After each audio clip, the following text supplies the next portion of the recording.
Alright, hey everyone, thanks for clicking on this video, and today I'm going to show you how to easily create a Fiverr account.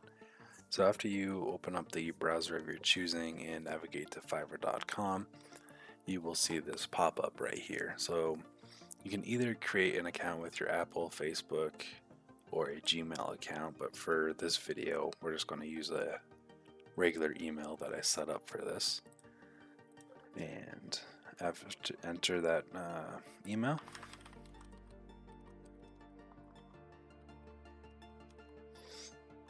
And then create a password.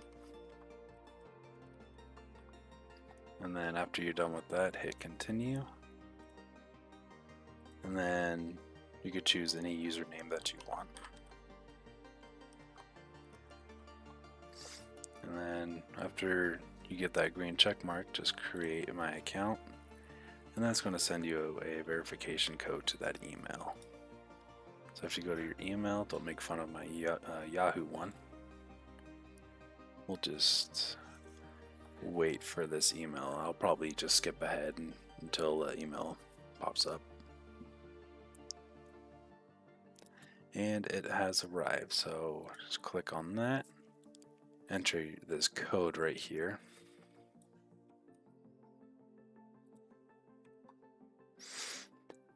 and then you can either decide if you're buying services or selling, or if you haven't fully decided yet, you could just do I'll do this later or skip.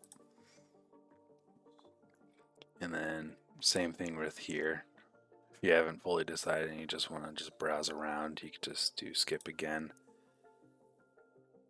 skip, just keep skipping, and then you could just click on start exploring. And there you go. And there you have just now created a Fiverr account. So thanks for watching, and I will see you in the next video.